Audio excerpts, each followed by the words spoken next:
Did you know that air plants are related to the pineapple? Me neither. Well, today we're going to learn all about it. I'd like to introduce you to Extension Agent Clarissa Cherez.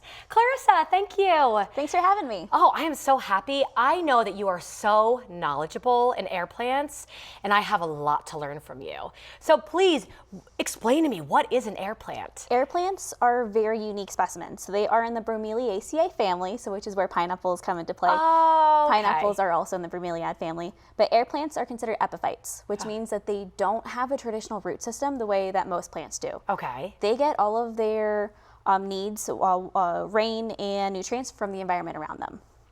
No way. So they have no root system. Yes. That is fascinating. They typically anchor themselves to usually trees. Okay. They'll anchor themselves to trees, and then they're getting the rainwater, which will have a little bit of the micronutrients in it already, as well as then they're also, like, think of leaves, if they like decompose around them, those also break down into natural form of nutrients.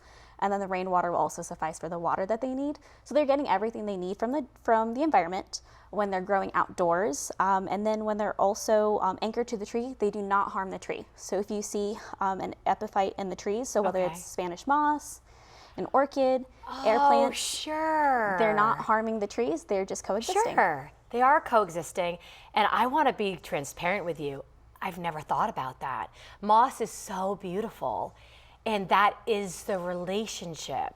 Yes, there are plants that will anchor themselves to tree, or that will are considered parasitic, such as we use it during Christmas. What is it called? Mistletoe. Oh, mistletoe. Mistletoe is actually a parasite Is to it? trees. No yes, way. it impacts the trees. It's stealing the nutrients. It's harming the Oh, trees. that's not nice. As versus air plants. Okay. They're just coexisting. Okay, well, please walk me through. I think this is so interesting. I immediately just think of how beautiful they are. And there's such a simplicity to it. Yes, air plants are very easy to care for indoors. Okay. Outside, you really don't need to do anything to them. Right. But indoors, what you're going to want is you're going to want a bright area, but not direct sunlight. So if there's light coming through that window, it's going to be too harsh on them. It could either burn them or dry them out faster. They store all of their water in their leaves. So what you do to water them, since there's no roots to water them to, you actually soak them. And you could do this about once a week or so. So here's an example. This one is nice and perfect and flush. This one has been watered recently. But here is an example of one that needs to get watered soon. Oh, yes, you can see that. So plants speak to us. It's whether or not we learn how to read them. So as those leaves are curling, that is an indication that it needs some water. So I'm literally just going to add it into this water here and soak it. Let's see, same with this guy. This one is attached, so I'm just gonna set that one in. And you just let them soak for 15 to 30 minutes, and then afterwards you pat them dry with a paper towel, and then you can put them back to where they are. That's so simple. That's really so simple, and it makes sense. So if they're outdoors, they may even have the shade from their outdoor environment. Yes, yes. They're to be going able to protect them from the direct sunlight. And they are just a happy plant. Are there any health benefits to ever having an air plant around at all, or is it always like aesthetic? I've heard that there's air purifying aspects to it, but definitely the aesthetic as well. When it comes to caring for them, just as simple as that, something you do want to consider is the kind of water that you're using. Okay, so. We want to avoid tap water. Tap water has trace minerals of chlorine, which is non-harmful to us, it's normal, but we want to avoid it for our plants. The best kind of water is actually going to be rainwater. That's what's going to be outside, of course. or even well water. Distilled is the one you're also going to want to avoid because everything is taken out of it. There's no minerals in it.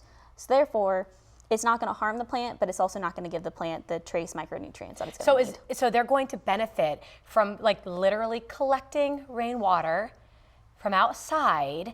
And so if I were, which I am inspired to have some air plants at home, I can have them inside, pay attention to them as they communicate to me because they do speak to us, which is them losing the richness of color and they start curling.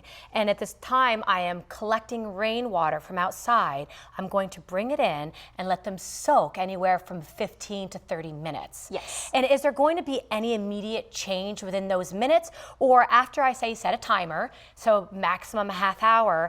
And I say if we took this one in the shell outside, take it out of the water, we're going to pat it off, and then there's going to be a lapse of time where I will see it just kind of come back to life. I would say within a few hours or even to the next day, you'll notice that it's going to flush out and fill back in the way that one has. Oh, it look a little happier. It does look a little happier. So this is a great demonstration of take care of your air I think this is too, plants. Clarissa.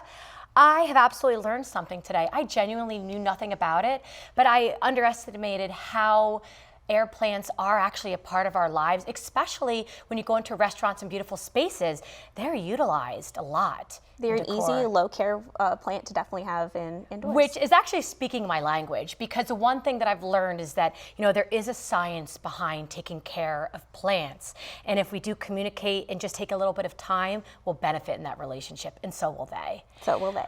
Clarissa, thank you so much. It has been a pleasure meeting you. Thank you for sharing your knowledge. I hope you at home are just as inspired as I am. So now we know why the air plant is in fact related to the pineapple. And they do look a little bit similar. I think that I want to have some air plants at home. Do you think you want to as well? Well, make sure that you do collect that rainwater so that we can take very good care of our air plants. Until next time, I'll see you around.